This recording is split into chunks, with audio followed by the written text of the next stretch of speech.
Welcome to the Reality Revolution. I am your host, Brian Scott. Today will be our first episode reading from the all-time great Charles Webster Ledbetter, or C.W. Ledbetter. If you haven't heard of C.W. Ledbetter, he was one of the key members of the Theosophical Society and an author on occult subjects and a co-initiator with J.I. Wedgwood of the Liberal Catholic Church. Originally a priest of the Church of England, his interest in spiritualism caused him to end his affiliation with Anglicanism in favor of the Theosophical Society, where he became an associate of Annie Besant. He became a high-ranking officer of the society and remained one of its leading members until his death in 1934. Ledbetter wrote over 60 books and pamphlets during the period of 1895 to his death, many of which continue to be published. Two noteworthy titles are The Astral Plane and The Devaconic Plane, or the Heaven World, both of which contained writings on the realms the soul passes through after death. For the first time among occultists, a detailed investigation had been made of the astral plane as a whole in a manner similar to that which a botanist in an Amazonian jungle would set to work in order to classify its trees, plants, and shrubs, and so write a botanical history of the jungle. For this reason, the little book The Astral Plane was defined as a landmark, and the master as keeper of the records desired to place its manuscripts in the Great Museum. Highlights of his writing career include addressing topics such as the existence of a loving God, the master of wisdom, what happens after death, immortality of the human soul, reincarnation, karma, or the law of consequence, development of clairvoyant abilities, the nature of thought forms, dreams, and chakras. He also became one of the best-known speakers of the Theosophical Society. And according to the story, he started to study deep meditation, and he met Master Kuthumi, and he was enabled to experience the Kundalini.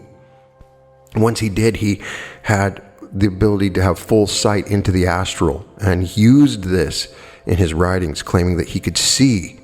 In his book, Occult Chemistry, he claimed to have ultra-microscopic seeing, where he could look at atoms. And he did his best to document what he could see when he could see into the astral. It's also interesting that he is the person behind Krishnamurti. He discovered the 14-year-old Jiddu Krishnamurti and helped to train him and prepare him for his mastery later on. There's also a really interesting record of him meeting Madame Blavatsky. But in any case, this particular essay is about chakras. And I'm going to read a good chunk of the book called The Chakras, a monograph by Ledbetter written in 1927. There's a lot to it, and there's some interesting illustrations that I may not have on the video. We'll see. But I'm always interested in learning about chakras. I've had several episodes about chakras, and I'm particularly interested in the older theosophical writings that have not been diluted by some interesting New Age distortions. I want to understand my chakras. It appears that I've had them awakened at different times, but I also want to understand how I can use them in my meditations and what they mean, and how do my chakras get affected? If I have any food, does it affect these chakras? There's a whole bunch of little questions you start to get. He does an interesting job of answering some of these questions and adding to our knowledge of chakras in this particular book. He begins with a preface saying, when a man begins to develop his senses so that he may see a little more than everybody sees, a new and most fascinating world opens before him. And the chakras are among the first objects in the world to attract his attention. His fellow men present themselves under a fresh aspect. He perceives much with regard to them which was previously hidden from his eyes, and he is therefore able to understand, to appreciate, and when necessary to help them much better than he could before. Their thoughts and feelings are expressed clearly before his eyes in color and form. The stage of their development, the condition of their health become obvious facts instead of mere matters of inference. The brilliant coloring and the rapid and incessant movement of the chakras bring them immediately under his observation, and he naturally wants to know what they are and what they mean.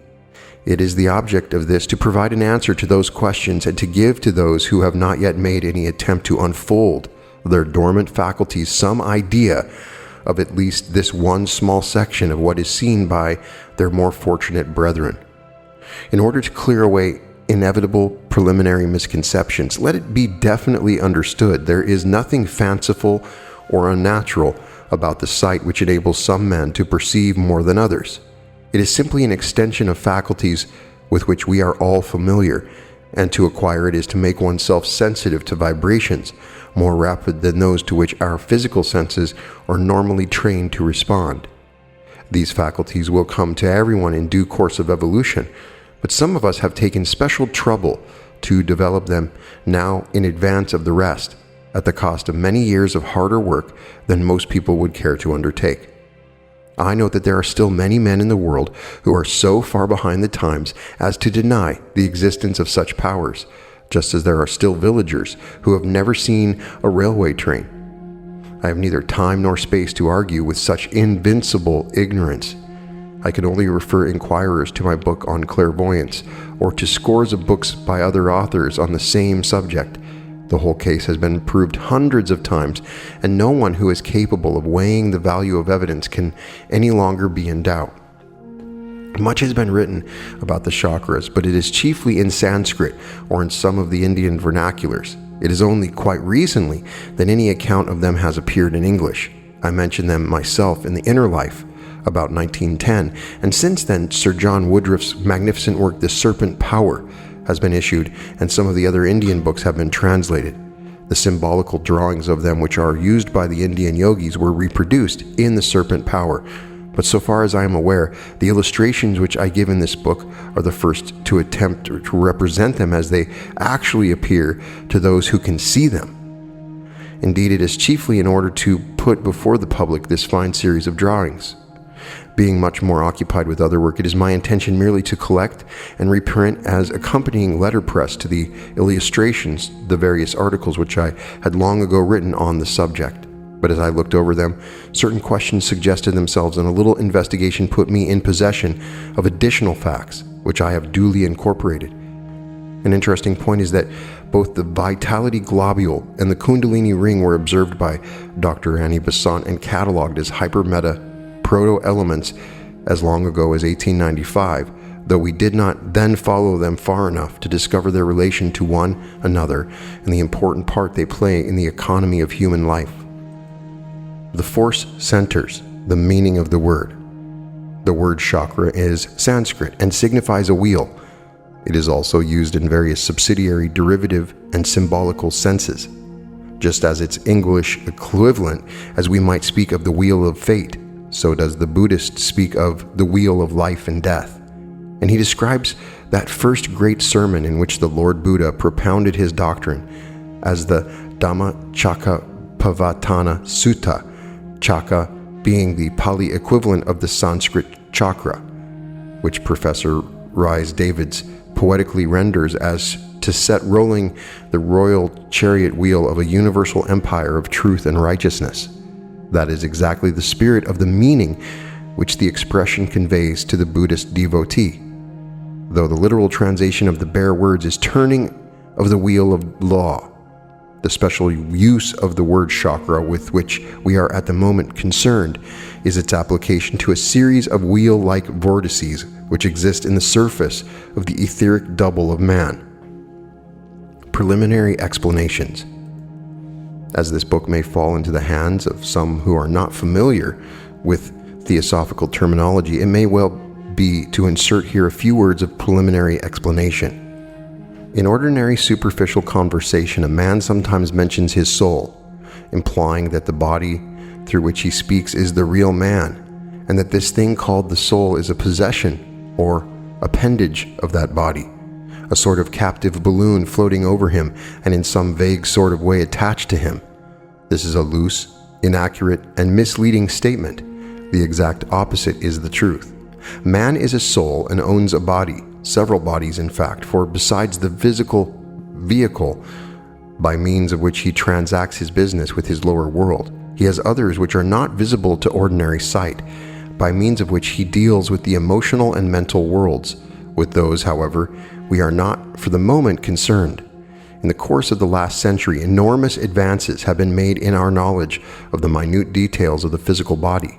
Students of medicine are now familiar with its bewildering complexities and have at least a general idea of the way in which amazingly intricate machinery works.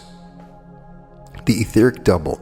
Naturally, however, they have had to continue their attention to that part of the body which is dense enough to be visible to the eye, and most of them are probably unaware of the existence of that type of matter, still physical, though invisible, to which in theosophy we give the name etheric. This invisible part of the physical body is of great importance to us, for it is the vehicle through which flow the streams of vitality which keep the body alive, and without it is a bridge to convey undulations of thought and feeling from the astral to the visible denser physical matter. The ego could make no use of the cells of his brain. It is clearly visible to the clairvoyant as a mass of faintly luminous violet-gray mist, interpenetrating the denser part of the body and extending very slightly beyond it. The life of the physical body is one of perpetual change, and in order that it shall live, it needs constantly to be supplied by three distinct sources. It must have food for its digestion, air for its breathing, and vitality in three forms for its absorption. This vitality is essentially a force, but when clothed with matter, it appears to us as though it were a highly refined chemical element. It exists upon all planes, but our business for the moment is to consider its manifestation in the physical world. In order to understand that, we must know something of the constitution and arrangement of this etheric part of our bodies.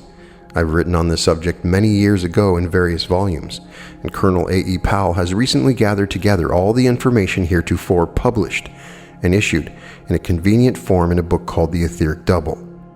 The chakras, or force centers, are points of connection at which energy flows from one vehicle or body of a man to another.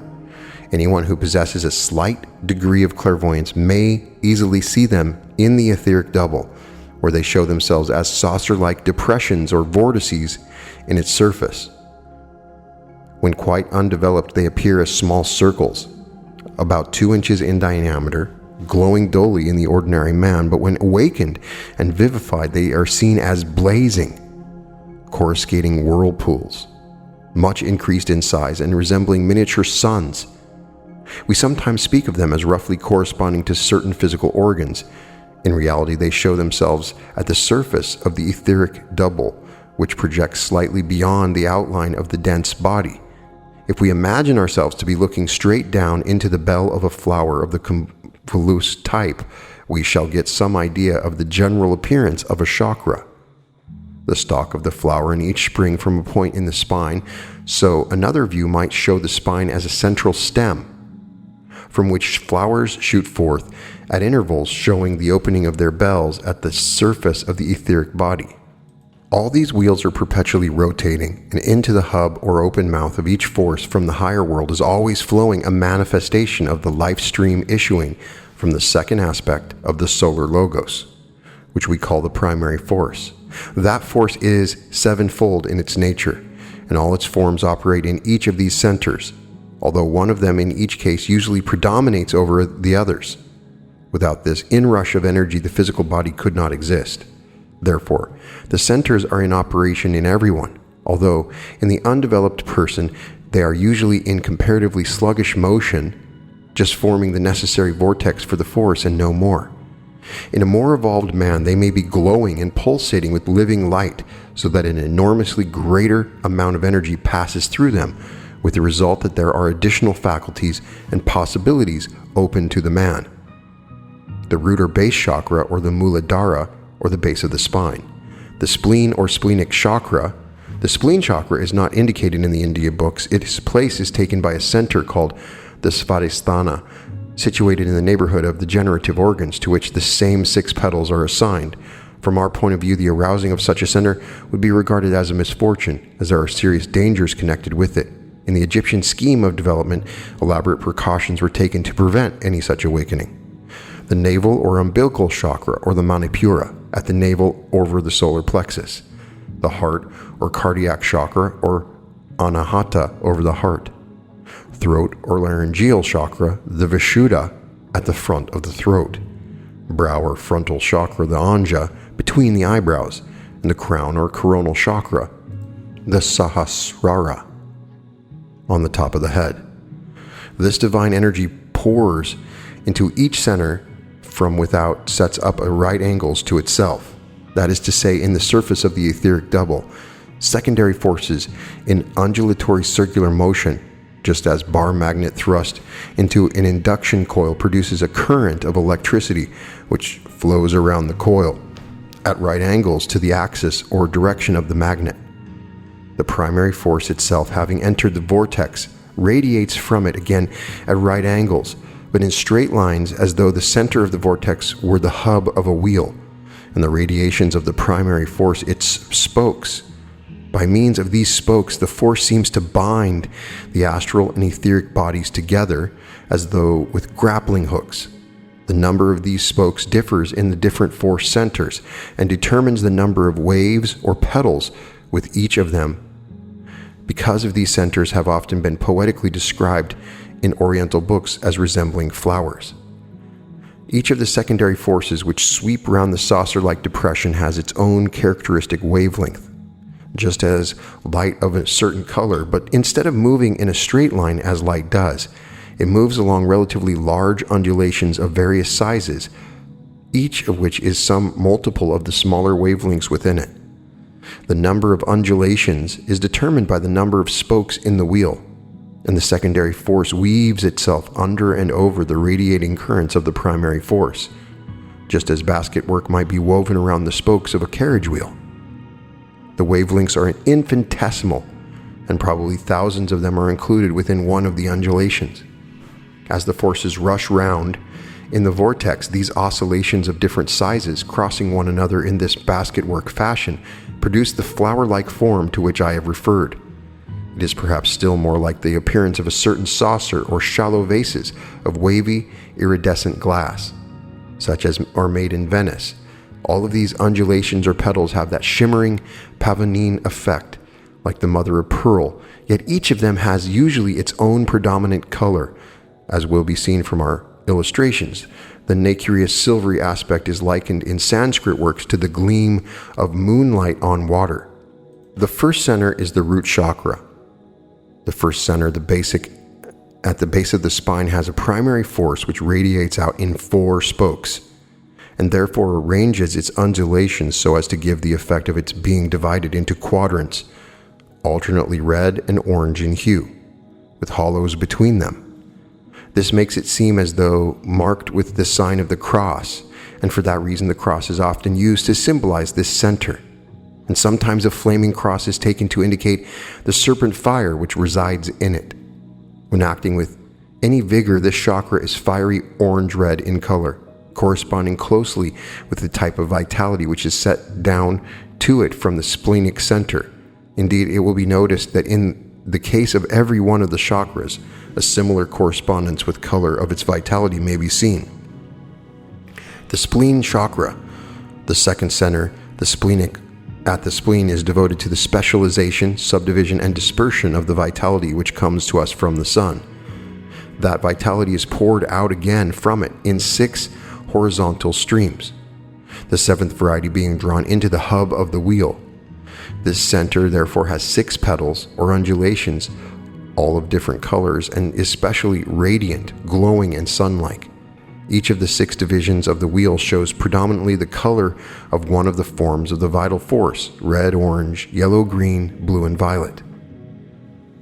The Naval Chakra. The third center, the umbilical at the navel or solar plexus, receives a primary force with 10 radiations, so it vibrates in such a manner as to divide itself into 10 undulations or petals. It is very closely associated with feelings and emotions of various kinds. Its predominant color is a curious blending of several shades of red, though there is also a great deal of green in it. The divisions are alternately chiefly red and chiefly green. The heart chakra, the fourth center at the cardiac at the heart, is of a glowing golden color, and each of its quadrants is divided into 3 parts, which gives it 12 undulations, because its primary force makes for 12 spokes. The throat chakra, the fifth center, the laryngeal at the throat, has 16 spokes, and therefore 16 apparent divisions.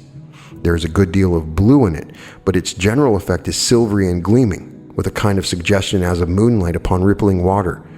Blue and green predominate alternately in its sections. The brow chakra, the sixth center, the frontal between the eyebrows, has the appearance of being divided into halves, one chiefly rose-colored, though with a great deal of yellow about it, and the other predominantly a kind of purplish blue. Again, closely agreeing with the colors of the special types of vitality that vivify it. Perhaps it is for the reason that this center is mentioned in Indian books as having only 2 petals. Though if we are to count undulations of the same character as those of the previous centers, we shall find that each half is subdivided into 48 of these, making 96 in all, because its primary force has a number of radiations. This sudden leap from 16 to 96 spokes, and again the even more startling variation from 96 to 972 between this and the next chakra, show us that we are now dealing with centers of an altogether different order from those which we have hitherto been considering. We do not yet know all the factors which determine the number of spokes in a chakra, but it is already evident that they represent shades of variation in the primary force. Before we can say much more than this, hundreds of observations and comparisons must be made, repeated, and verified over and over again. But meantime, this much is clear, that while the need of the personality can be satisfied by a limited number of types of force, when we come to the higher, more permanent principles of man, we encounter a complexity, a multiplicity, which demands for its expression a vastly greater selection of modifications of the energy. The crown chakra, the seventh center, the coronal at the top of the head, is when stirred into full activity, the most resplendent of all, full of indescribable chromatic effects and vibrating with almost inconceivable rapidity. It seems to contain all sorts of prismatic hues, but is on the whole predominantly violet.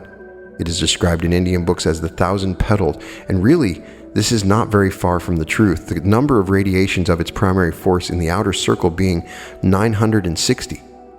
Every line of this will be seen faithfully reproduced, though it is hardly possible to give the effect of the separate petals. In addition to this, it has a feature which is possessed by none other chakras, a sort of subsidiary central whirlpool of gleaming white flushed with gold in its heart, a minor activity which has 12 undulations of its own. This chakra is usually last to be awakened. In the beginning, it is the same size as the others, but as the man progresses on the path of spiritual advancement, it increases steadily until it covers almost the whole top of the head. Another peculiarity attends its development. It is at first a depression in the etheric body, as are all the other, because through it, as through them, the divine force flows in from without. But when the man realizes his position as a king of divine light, dispensing largesse to all around him, this chakra reverses itself, turning as if it were inside out. It is no longer a channel of reception but of radiation, no longer a depression but a prominence, standing out from the head as a dome, a veritable crown of glory. In Oriental pictures and statues of the deities or great men, this prominence is often shown. It appears in the Christian symbology, in the crowns worn by the 24 elders who are ever casting them down before the throne of God. In the highly developed man, this coronal chakra pours out splendor and glory which makes for him a veritable crown, and the meaning of that passage of scripture is that all that he has gained, all that magnificent karma that he makes, all the wondrous spiritual force that he generates, all that he casts perpetually at the feet of the Logos to be used in his work, so over and over again can he continue to cast down his golden crown, because it continually reforms as the force wells up within him. These 7 force centers are frequently described in Sanskrit literature, in some of the minor Upanishads, in the Puranas, and in Tantric work. They are used by many Indian yogis. A friend acquainted with the inner life of India assures me that he knows of one school in the country which makes free use of the chakras, a school which numbers as its pupils about 16,000 people scattered over a large area. There is much interesting information available on the subject from Hindu sources, which we will try to summarize with comments later. It appears also that a certain European mystics were acquainted with the chakras. Evidence of this occurs in a book entitled Theosophia Practica by the well-known German mystic Johann Georg Gichtel, a pupil of Jacob Boehme, who probably belonged to the secret society of the Rosicrucians. The deity sends forth from himself various forms of energy. There may well be hundreds of which we know nothing, but some few of them have been observed. Each of these has its appropriate manifestation at every level which our students have yet reached, but for the moment let us think of them as they show themselves in the physical world. One of them exhibits itself as electricity, another is serpent fire, another is vitality, and yet another is life force, which is quite a different thing from vitality, as will presently be seen. There are three principal forces flowing through the chakras, and we may consider them as representative of the three aspects of the logos. The energy we find rushing into the bell-like mouth of the chakra and setting up in relation to its secondary circular force is one of expression of the second outpouring from the second aspect of the logos, that stream of life which is sent out by him into the matter already vitalized by the action of the third aspect of the logos in the first outpouring. It is this which is symbolized when it is said in Christian teaching that the Christ is incarnate of the Holy Ghost and the Virgin Mary.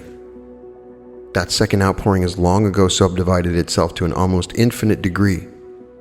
Not only has it subdivided itself, but it also has differentiated itself, that is to say, it seems to have done so. In reality, this is almost certainly only the Maya or illusion through which we see it in action. It comes through countless millions of channels, showing itself on every plane and subplane of our system, and yet fundamentally it is one and the same force, in no way for a moment to be confused with the first outpouring, which long ago manufactured the chemical elements from which this second outpouring takes the material of which its vehicles at all levels are built. It appears as though some of its manifestations were lower or denser because it is employing lower and denser matter. On the Buddhic level, we see it displaying itself as the Christ principle, gradually expanding and unfolding itself imperceptibly within the soul of man. In the astral and mental bodies, we perceive the various layers of matter are vivified by it, so that we note different exhibitions of it appearing in the higher part of the astral in the guise of a noble emotion, and in the lower part of the very same vehicle as a mere rush of life force, energizing the matter of that body. We find in its lowest embodiment drawing round itself a veil of etheric matter and rushing from the astral body into the flower-like bells of these chakras on the surface of the etheric part of the physical body. Here it meets another force welling up from the interior of the human body, the mysterious power called Kundalini or Serpent fire. The Serpent fire, this force, is the physical plane manifestation of another of the manifold aspects of the power of the Logos, belonging to the first outpouring, which comes from the third aspect. It exists on all planes which we know anything, but it is the expression of it in etheric matter which we have to do at present. It is not convertible into either the primary force already mentioned or the force of vitality which comes from the sun, and it does not seem to be affected in any way by any other forms of physical energy. I've seen as much as 1.25 million volts of electricity put into a human body, so that when the man held out his arm towards the wall, huge flames rushed out from his fingers, yet he felt nothing unusual, nor would he be in the least burnt under these circumstances unless he actually touched some external object. But even this enormous display of power had no effect upon the serpent fire. We have known for many years there is a deep down in the earth what may be described as a laboratory of the third logos. On attempting to investigate the conditions at the center of the earth, we find there's a vast globe of such tremendous force that we cannot approach it. We can touch only its outer layers, but in doing even that, it becomes evident that there are in sympathetic relation with the layers of Kundalini in the human body. Into that center, the force of the third logos must have poured ages ago, but it is working there still, There, he is engaged in the gradual development of new chemical elements which show increasingly complex form and more energetic internal life or activity. Students of chemistry are familiar with the periodic table, originated by the Russian chemist Mendeleev in the latter part of the last century, in which the known chemical elements are arranged in the order of their atomic weights, beginning with the lightest, hydrogen, which has an atomic weight of 1, and ending with the heaviest at present known, uranium, which has a relative weight of 238.5. In our investigation into these matters, we found that these atomic weights were almost exactly proportional to the number of ultimate atoms in each element. We recorded these numbers in occult chemistry and also the form and composition of each element. In most cases, the forms which we found when the elements were examined with etheric sight indicate, as does the periodic table, that the elements have been developed in cyclic order, that they do not lie on a straight line, but in an ascending spiral. We've been told that the elements of hydrogen and oxygen and nitrogen belong at the same time to another and greater solar system. But we understand the rest of the elements have been developed by the Logos of our Sun. He is carrying on his spiral beyond uranium under conditions of temperatures and pressure which are quite inconceivable to us. And gradually, as new elements are formed, they are pushed outwards and upwards towards the surface of the earth. The force of Kundalini in our bodies comes from that laboratory of the Holy Ghost deep down in the earth. It belongs to that terrific glowing fire of the underworld. That fire is in striking contrast to the fire of the vitality which comes from the sun, which will presently be explained. The latter belongs to air and light and the great open spaces, but the fire which comes from below is much more material, like the fire of red-hot iron, of glowing metal. There is a rather terrible side to this tremendous force. It gives impressions of descending deeper and deeper into matter, of moving slowly but irresistibly onwards with relentless certainty. The serpent fire is not that portion of the energy of the third Logos with which he is engaged in building denser and denser chemical elements. It is more of the nature of a further development of that force, which is in the living center of such elements as radium. It is part of the action of the life of the third Logos after it has reached its lowest immersion and is once more ascending toward the heights from which it came. We've long understood that the second life wave from the second Logos descends into matter through the first, second, and third elemental kingdoms down to the mineral, and then ascends again through the vegetable and animal to the human kingdom, where it meets the downward reaching power of the first Logos. Like all other forces, Kundalini is itself invisible, but in the human body it clothes itself in a curious nest of hollow concentric spheres of astral and etheric matter, one within another, like balls in a Chinese puzzle. There appear to be 7 such concentric spheres resting within the Root Chakra, in and around the last real cell or hollow of the spine close to the coccyx. But only in the outermost of the spheres is the force active in the ordinary man. In the others it is sleeping, as is said in some of the Oriental books, and it is only when the man attempts to arouse the energy latent in those inner layers that the dangerous phenomena of the fire begin to show themselves. The harmless fire of the outer skin of the ball flows up the spinal column, using the 3 lines of Sushumna, Ida, and Pingala simultaneously. Of these 3 currents which flow and around the spinal cord of every human being, Madame Blavatsky writes as follows in The Secret Doctrine. The Trans-Himalayan school locates Sushumna, the chief seat of these 3 nadis, in the central tube of the spinal cord. Ida and Pingala are simply the sharps and flats of the fa of human nature, which when struck in a proper way awakens the sentries on either side, the spiritual manas and the physical kama, and subdues the lower through the higher. It is the pure akasha that passes up Sushumna. Its 2 aspects flow in Ida and Pingala. These are 3 vital airs and are symbolized by the Brahmanical thread. They are ruled by the will. Will and desire are the higher and lower aspects of one and the same thing, hence the importance of the purity of the canals.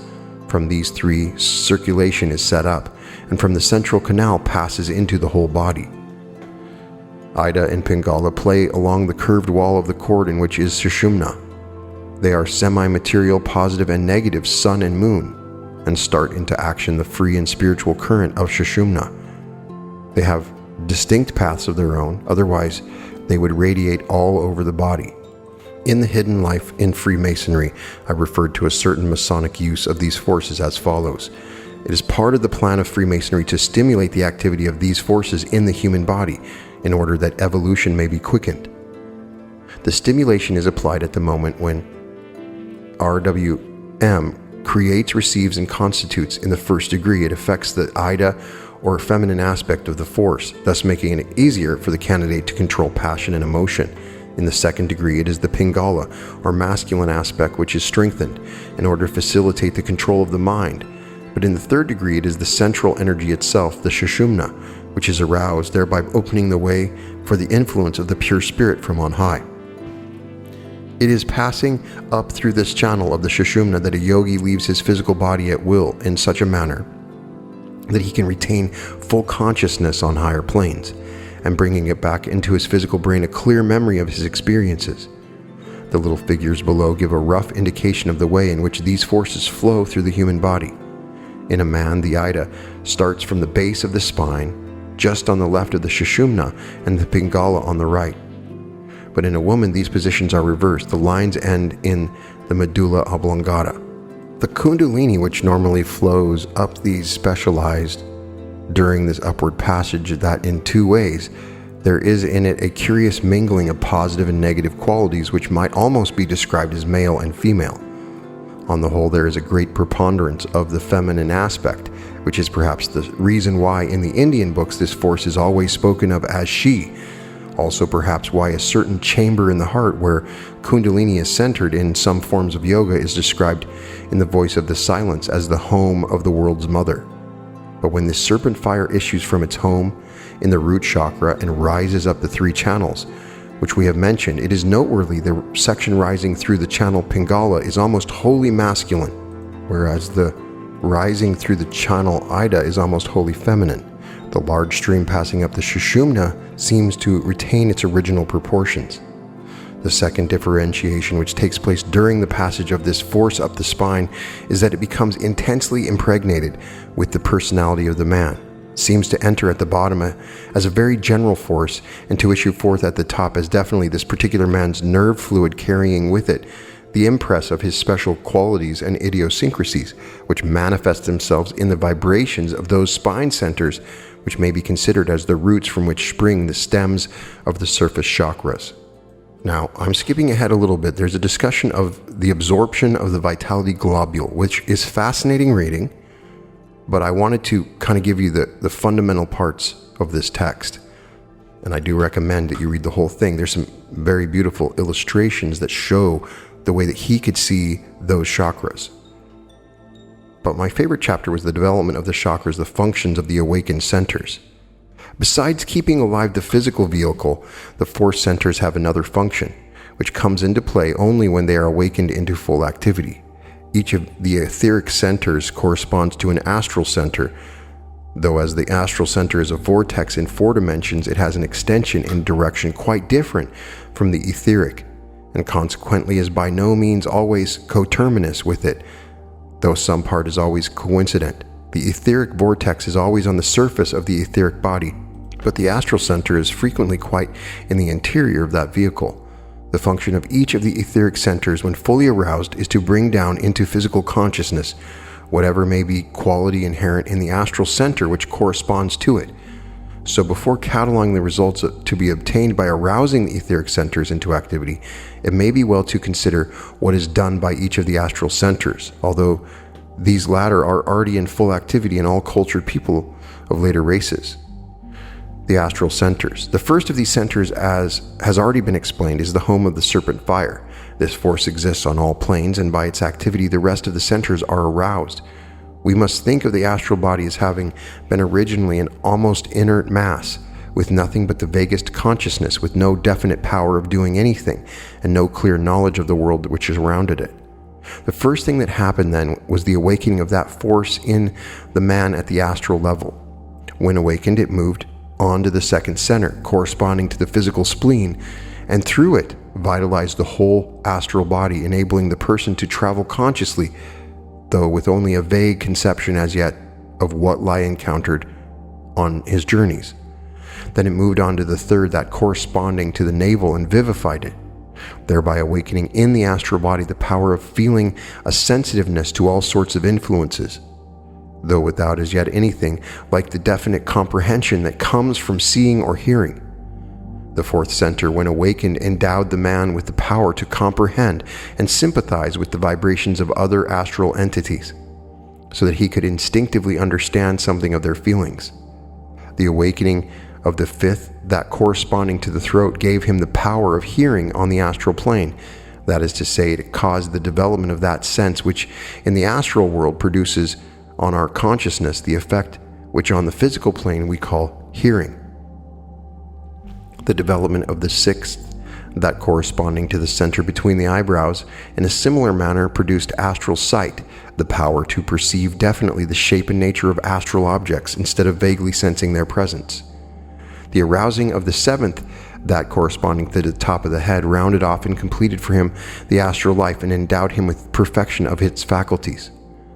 With regard to this center, a certain difference seems to exist according to the type to which men belong.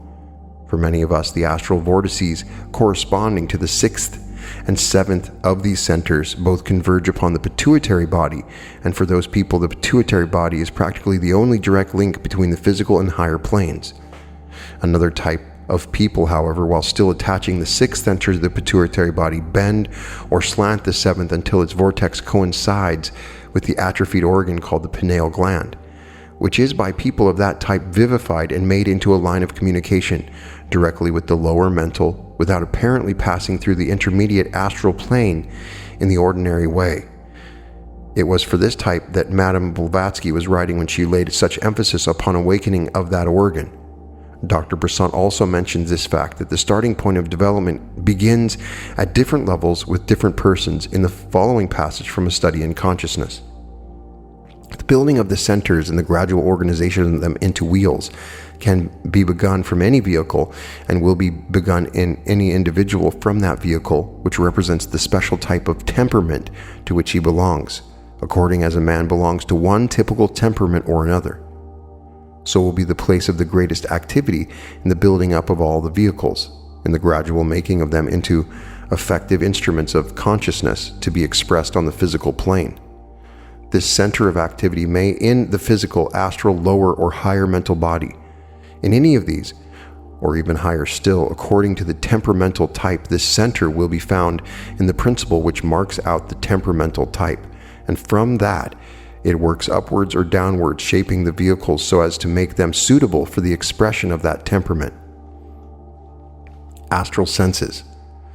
Thus, these centers to some extent take the place of sense organs for the astral body, yet without proper qualification that expression would be decidedly misleading. For it must never be forgotten that though in order to make ourselves intelligible, we constantly have to speak of astral seeing or astral hearing, all that we really mean by those expressions is the faculty of responding to such vibrations as convey to the man's consciousness, when he is functioning in his astral body, information of the same character as that conveyed to him by his eyes and ears while he is in the physical body. But in the different astral conditions, specialized organs are not necessary for the attainment of this result. There is matter in every part of the astral body which is capable of such response, and consequently, the man functioning in that vehicle sees equally well the objects behind him, above him, and beneath him. Without needing to turn his head, the centers, therefore, cannot be described as organs, in the ordinary sense of the word, since it is not through them that the man sees or hears as he does hear through the eyes and ears. Yet it is upon their vivification that the power of exercising these astral senses depends, each of them, as it is developed, giving to the whole astral body the power of response to a new set of vibrations. As all the particles of the astral body are constantly flowing and swirling about like those of boiling water, all of them in turn pass through each of the centers or vortices, so that each center in its turn evokes in all the particles of the body the power of receptivity to a certain set of vibrations, and so all the astral senses are equally active in all parts of the body. But even when these astral senses are fully awakened, it by no means follows that man will be able to bring through into his physical body any consciousness of their action. the arousing of Kundalini. While all this astral awakening was taking place, then the man in his physical consciousness knew nothing whatever of it. The only way in which the dense body can be brought to share all these advantages is by repeating that process of awakening with the etheric centers that may be achieved in various ways according to the school of yoga which the student is practicing. 7 schools of yoga are recognized in India: Raja, Karma, Jnana, Hatha, Laya, Bhakti, and Mantra Yoga. I've given some account of them in the 2nd edition of the Masters in the Path, and Professor Wood has described them fully in his book Raja Yoga, the cult training of the Hindus. They all recognize the existence and the importance of the chakras, and each has its own method developing them. The plan of the Raja Yoga is to meditate upon each in turn and bring them into activity by sheer force of will, a scheme which has much to recommend it. The school which pays most attention to them is that of Laya Yoga, and its system is to arouse the higher potentialities of the serpent fire and force it through the centers one by one. That arousing needs a determined and a long continued effort of the will, for to bring that first chakra into full activity is precisely to awaken the inner layers of the serpent fire. When once that is aroused, it is by its tremendous force that the other centers are vivified. Its effect on the etheric wheels is to bring into the physical consciousness the powers which were aroused by the development of their corresponding astral chakras. The awakening of the etheric chakras. When the second of the etheric centers, that at the spleen, is awakened, the man is enabled to remember his vague astral journeys, though sometimes only very partially. The effect of a slight and accidental stimulation of the center is often to reproduce half remembrance of a blissful sensation of flying through the air.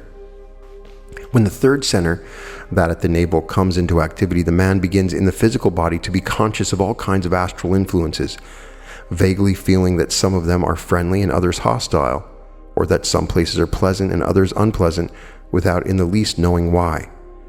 Stimulation of the fourth, that at the heart, makes the man instinctively aware of the joys and sorrows of others, and sometimes even causes him to reproduce himself by sympathy their physical aches and pains. The arousing of the fifth, that at the throat, enables him to hear voices, which sometimes makes all kinds of suggestions to him. Also, sometimes he hears music or other less pleasant sounds.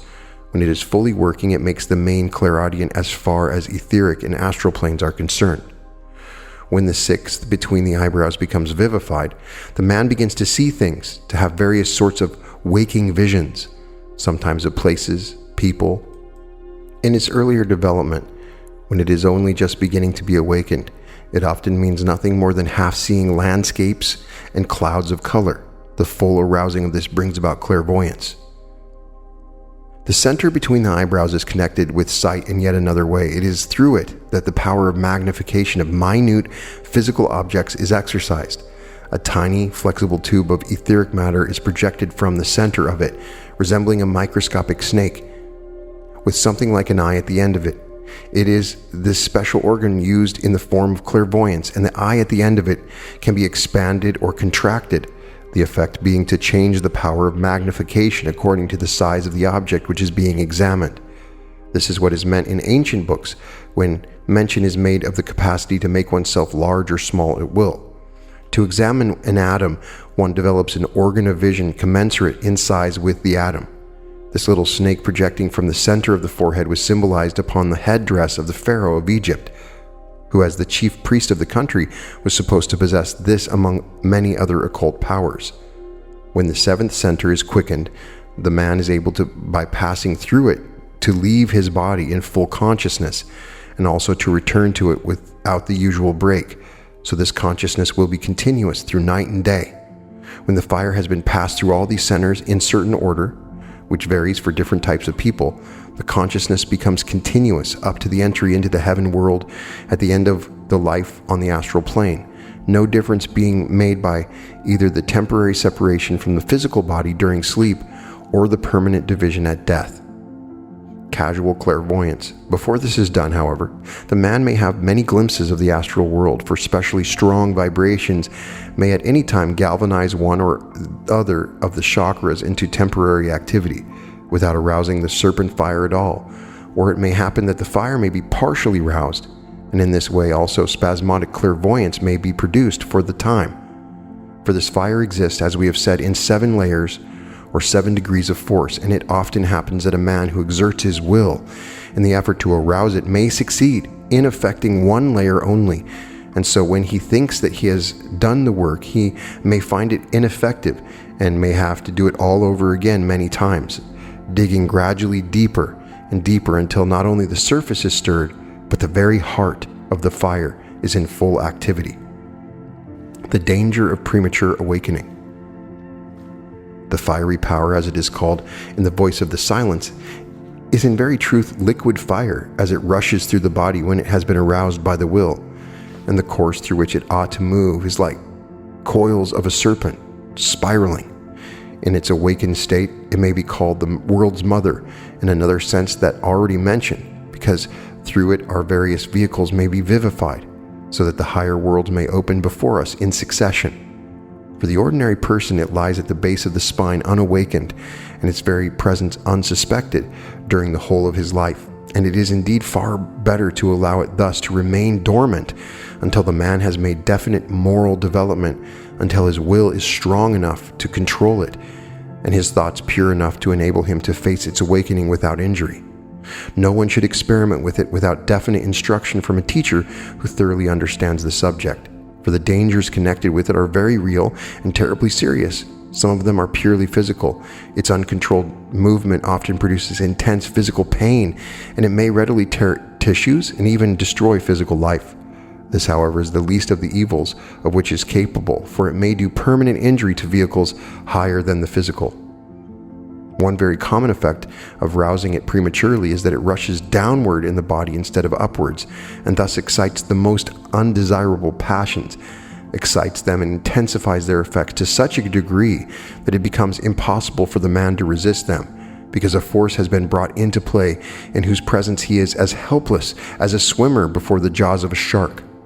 Such men become satyrs, monsters of depravity, because they are in the grasp of a force which is out of all proportion to the ordinary human power of resistance. They may probably gain certain supernormal powers, but these will be such as will bring them into touch with a lower order of evolution, with which humanity is intended to hold no commerce, and to escape from its awful thraldom may take them more than one incarnation. I am not in any way exaggerating the horror of this thing, as a person to whom it was all a matter of hearsay might unwittingly do. I have myself been consulted by people upon whom this awful fate has already come, and I have seen with my own eyes what happened to them. There is a school of black magic which purposely utilizes this power for such purposes, in order that through it may be vivified a certain lower force center which is never used in that way by the followers of the good law. Some writers deny the existence of such a center, but Brahmas of southern India assure me that there are certain yogis who teach their pupils to use it, though of course not necessarily with evil intent. Still, the risk is too great to be worth taking when one can achieve the same results in a safer way. Even apart from this greatest of dangers, the premature unfoldment of the higher aspects of Kundalini has many other unpleasant possibilities. It intensifies everything in the man's nature, and it reaches the lower and evil qualities more readily than the good. In the mental body, for example, ambition is very quickly aroused and soon swells to an incredibly inordinate degree. It would be likely to bring with it a great intensification of the power of intellect. But at the same time, it would produce abnormal and satanic pride, such as is quite inconceivable to the ordinary man. It is not wise for a man to think that he is prepared to cope with any force that may arise within his body. This is no ordinary energy, but something resistless. Assuredly, no uninstructed man should ever try to awaken it, and if such a one finds that it has been aroused by accident, he should at once consult someone who fully understands these matters. I'm specially refraining from any explanation as to how this arousing is to be done, nor do I mention the order in which the force, when aroused, should be passed through these various centers, for that should by no means be attempted, except at the express suggestion of a master, who will watch over his pupils during the various stages of the experiment. I should like most solemnly to warn all students against making any effort whatever in the direction of awakening these tremendous forces, except under such qualified tuition, for I have seen myself many cases of the terrible effects which follow from ignorant and ill-advised meddling with these very serious matters. The force is a tremendous reality, one of the great basic facts of nature, and most emphatically, it is not a thing with which to play, not a matter to be taken lightly in hand, for to experiment with it without understanding it is more dangerous than it would be for a child to play with nitroglycerin, as is very truly said in the Hatha Yoga Pradipika. It gives liberation to yogis and bondage to fools. In matters such as these, students so often seem to think that some special exception to the laws of nature will be made in their case, that some special intervention of providence will save them from the consequences of their folly. Assuredly, nothing of that sort will happen, and the man who wantonly provokes an explosion is quite likely to become its first victim. It would save much trouble and disappointment if students could be induced to understand that in all matters connected with occultism, we mean just exactly and literally what we say, and that it is applicable in every case without exception. Everybody wants to try all possible experiments. Everybody is convinced that he is quite ready for the highest possible teaching and for any sort of development, and no one is willing to work patiently along at the improvement of character and to devote his time and his energies to do something useful for the work of the society, waiting for all these other things until a master shall announce that he is ready for them. As I have said in previous chapters in another connection, the old aphorism still remains: seek ye first the kingdom of God and his righteousness, and all things shall be added unto you. The spontaneous awakening of Kundalini. There are some cases in which the inner layers of this fire awaken spontaneously so that a dull glow is felt. It may even begin to move of itself, though it is rare. When this happens, it may cause great pain, as since the passages are not prepared for it, it would have to clear its way by actually burning up a great deal of etheric dross, a process that cannot but engender suffering. When it thus awakens itself or is accidentally aroused, it usually tries to pass up the interior of the spine, following the course already taken by its lowest and gentlest manifestations. If it be possible, the will should be set in motion to arrest its upward movement, but if that proves to be impossible, as is most likely, no alarm need be felt. It will probably flash out through the head and escape into the surrounding atmosphere, and it is likely that no harm will result beyond a slight weakening. Nothing worse than a temporary loss of consciousness need be apprehended. The really appalling dangers are connected not with its upward rush, but the possibility of its turning downwards and inwards. Its principal function in connection with occult development is that by being sent through the force centers in the etheric body, it quickens these chakras and makes them more fully available as gates of connection between the physical and astral bodies. It is said in the voice of silence that when the serpent fire reaches the center between the eyebrows and fully vivifies it, it confers the power of hearing the voice of the master, which means in this case the voice of the ego or higher self. The reason for this statement is that when the pituitary body is brought into working order, it performs a perfect link with the astral vehicle so that through it all, communications from within can be received. It is not only this chakra, all the higher force centers have presently be awakened, and each must be made responsive to all kinds of influences from the various astral subplanes. This development will come to all in due course, but most people cannot gain it during the present incarnation. If it is the first in which they have begun to take these matters seriously in hand, some Indians might succeed in doing so, as their bodies are by heredity more adaptable than most others, but it is really for the majority the work of a later round altogether. The conquest of the serpent fire has to be repeated in each incarnation, since the vehicles are new each time, but after it has been once thoroughly achieved, these repetitions will be an easy matter. It must be remembered that its action varies with different types of people. Some, for example, would see the higher self rather than hear its voice. Again, this connection with the higher has many stages for the personality. It means the influence of the ego, but the ego itself means the power of the monad, and for the monad in turn means to become conscious of the expression of the logos. Personal experience. It may be of use if I mention my own experience in this matter. In the early part of my residence in India 42 years ago, I made no efforts to rouse the fire, not indeed knowing very much about it, and having the opinion that in order to do anything with it, it was necessary to be born with a special psychic body, which I did not possess. But one day, one of the masters made a suggestion to me with regard to a certain kind of meditation which would evoke this force. Naturally, I at once put the suggestion into practice, and in course of time was successful. I have no doubt, however, that he watched the experiment and would have checked me if I had become dangerous. I am told there are Indian ascetics who teach this to their pupils, of course keeping them under careful supervision during the process. But I do not myself know of any such, nor should I have confidence in them unless they were specially recommended by some of whom I knew to be possessed of real knowledge. People often ask me what I advise them to do with regard to the arousing of this force. I advise them to do exactly what I myself did. I recommend them to throw themselves into the theosophical work and wait until they receive a definite command from some master who will undertake to superintend their psychic development, continuing in the meantime all the ordinary exercises of meditation that are known to them. They should not care in the least whether such development comes in this incarnation or in the next, but should regard the matter from the point of view of the ego and not of the personality, feeling absolutely certain that the masters are always watching for those whom they can help, that it is entirely impossible for anyone to be overlooked, and they will unquestionably give their directions when they think that the right time has come. I've never heard there is any sort of age limit with regard to the development, and I do not see that age should make any difference, so long as one has perfect health. But the health is a necessity, for only a strong body can endure the strain, which is much more serious than anyone who has not made the attempt can possibly imagine.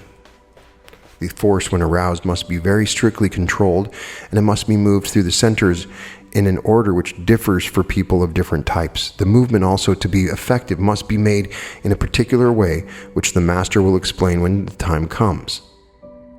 The Etheric Web. I have said that the astral and etheric centers are in very close correspondence, but between them, and interpenetrating them in a manner not readily describable, is a sheath or web of closely woven texture, a sheath composed of a single layer of physical atoms, much compressed, and permeated by a special form of vital force. The divine life which normally descends from the astral body to the physical is so attuned as to pass through with perfect ease, but it is an absolute barrier to all other forces, all which cannot use the atomic matter of both planes. This web is the protection provided by nature to prevent a premature opening up of communication between the planes, a development which could lead to nothing but injury. It is this which under normal conditions prevents clear recollection of what has happened during sleep, and it is this also which causes the momentary unconsciousness which always occurs at death. Before this merciful provision, the ordinary man, which knows nothing about all these things and is entirely unprepared to meet them, could at any moment be brought by an astral entity under the influence of forces to cope with which would be entirely beyond his strength. He would be liable to constant obsession by any being on the astral plane who desired to seize upon his vehicle. It will therefore be readily understood that any injury to this web is a serious disaster. There are several ways in which injury may come, and it behaves to us to use our best endeavors to guard against it.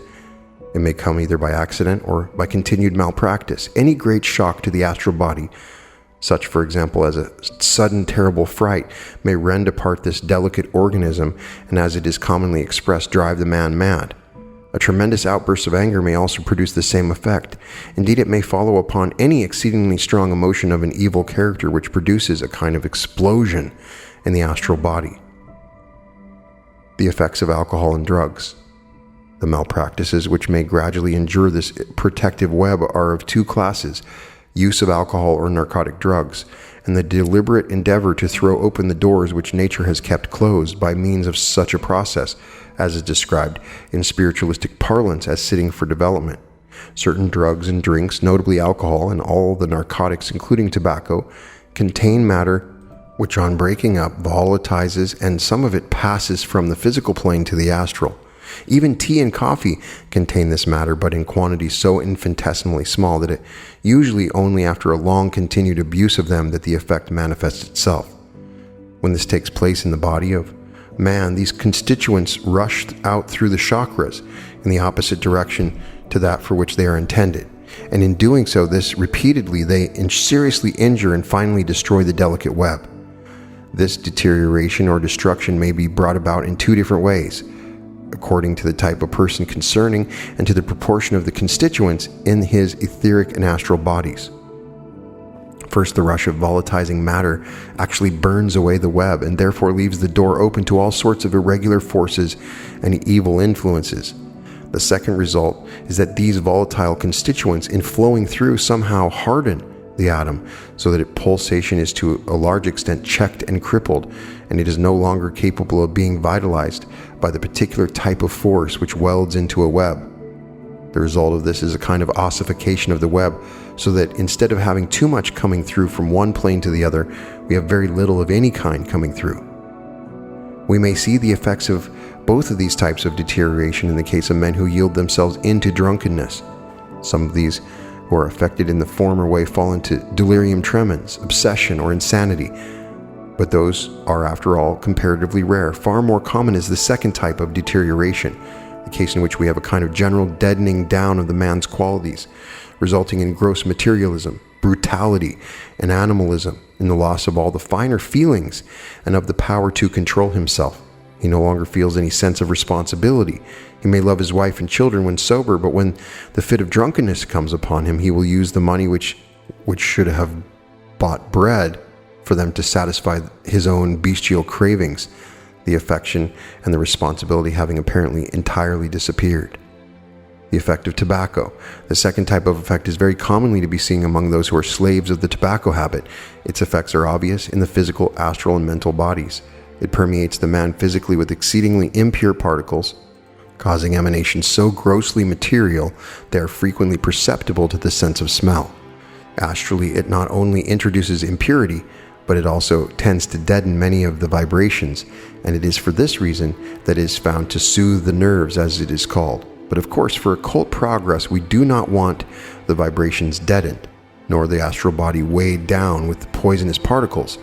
We need the capacity of answering instantly to all possible wavelengths, and yet at the same time we must have perfect control, so that our desires shall be as horses guided by the intelligent mind to draw us where we will, not to run away with us wildly as does the tobacco habit, and carry us into situations where our higher nature knows that it ought never be found. Its results after death are also of the most distressing character, causes a sort of ossification and paralysis of the astral body. So for that long time, the man remains helpless, supine, scarcely conscious, shut up as though in a prison, unable to communicate with his friends, dead for the time to all higher influences. Is it worthwhile incurring all these penalties for the sake of petty indulgence? For any person who really means to develop his vehicles, to awaken his chakras, to make progress along the path of holiness, tobacco is undoubtedly to be sedulously avoided. All impressions which pass from one plane to the other are intended to become only through atomic subplanes, as I have said. But when this deadening process sets in, it presently infects not only the atomic matter, but matter of even the second and third subplanes, so that the only communication between the astral and the etheric is some force acting on the lower subplanes, happens to be strong enough to compel a response by the violence of its vibration. The opening of doors. Nevertheless, though nature takes such precautions to guard these centers, she by no means intends they shall always be rigidly closed. There is a proper way in which they may be opened. Perhaps it would be more correct to say that the intention is not that the doors should be opened any wider than the present position, but that the man should so develop himself that he can bring a great deal more through the recognized channel. The consciousness of the ordinary man cannot yet use pure atomic matter either in the physical body or in the astral, and therefore there is normally no possibility for him of conscious communication at will between the two planes. The proper way to obtain that is to purify both vehicles until the atomic matter is both fully vitalized, so that all communications between the two may be able to pass by that road.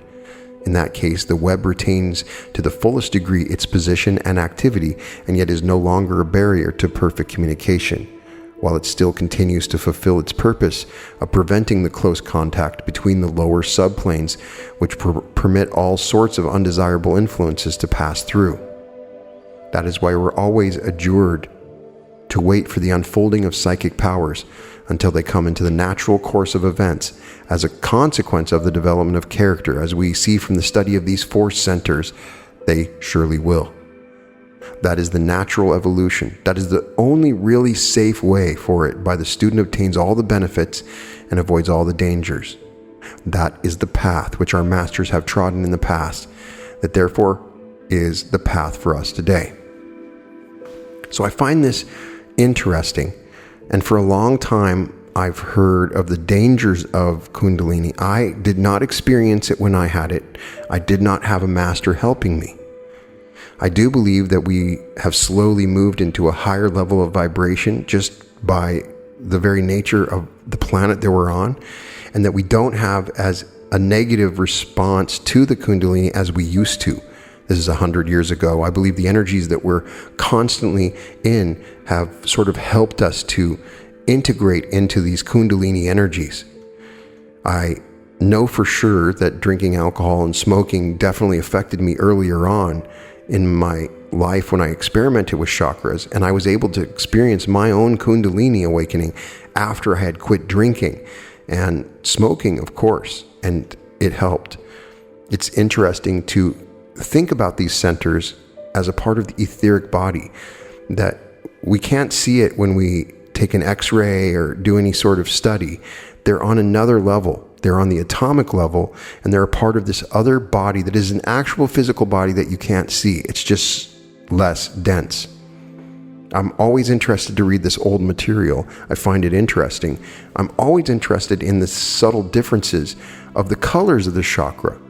My question to everybody, can you see the chakra colors yourself? I have the ability to see auras, but I can't see specific colors in the chakras. But there is definitely a difference. You get the people that say, like here, that the heart is golden, and others that say the heart is green. The law of one material, the ray energy, maybe just a name for the energy, maybe the colors are different. But when I focus on those colors, I do believe they help awaken those centers. If you're regularly working on these centers, I do not think there is the same danger that he is talking about. I do believe that there is an aspect of morality and spirituality that are associated with each center. When you get above those three lower chakras, you start to focus on higher energies, and opening of the heart, opening of the throat, opening of the third eye, all have these different levels of understanding that you go through. It's good to understand that there are three forces working through you, and the way that the Kundalini suddenly awakens, I can only describe it as not a fire for me. It felt like the energy of orgasm, but moving up through the body in a different way. So you could feel that energy swirling upward like a snake. That's how I experienced it. I can only tell you that's how I experienced it. I didn't get super huge main benefits like he did, where he had this sort of clairvoyant sight. I do sometimes. I wish there was a place or center we could go where they could just run us through a scan and see where our etheric bodies are and how our chakras are doing. Don't you wish we could go to a chakra doctor and they could say, yeah, you know, your third chakra is not rotating fast enough? I do believe that there may be something like that in the future. But I'm interested in these older theosophical writings to help me to understand what other people have said about the chakras. I do believe there is still a mystery. There's still a mystery to it. And I do believe, as they say here, that they awaken differently in everybody. I do believe it's a part of our awakening on this planet. And as we're moving into a higher density, it is associated to our energy centers. We are opening the heart. For a long time, the heart has been closed, and we are opening the heart. So I would just love to see in the comments if you've actually seen these chakras, if you've seen how they look in your own eyes. He explains them like wheels with spokes, and each of them have more spokes as they circle, and they have multiple different colors to them. When I imagine the chakras, I kind of see them that way when I try to imagine them. But I've always paid attention to certain teachers that say, yeah, the root is red. It's also interesting, the warning against the spleen chakra, which is really the sexual energy. I think there was a concern in the past that an obsession of this could distort you and become obsessed with bestial cravings, as he says. But I do think that some of the warnings are overblown. In my experience, I've had number of students that have awakened their Kundalini that did not have dramatic negative effects. Of course, I've heard of people feeling uncomfortable and overly hot with sweats and different pains and those kind of things, but nothing on the level where it destroyed one's life. But I'm still learning, and I'd love to learn more, and that's why I share this kind of material, because in the process I am learning. I'm opening up my heart chakra and sending out rays of love to everybody that's listening to this, and I'm hoping you're having a glorious day. All episodes of The Reality Revolution can be found at therealityrevolution.com. And welcome to The Reality Revolution.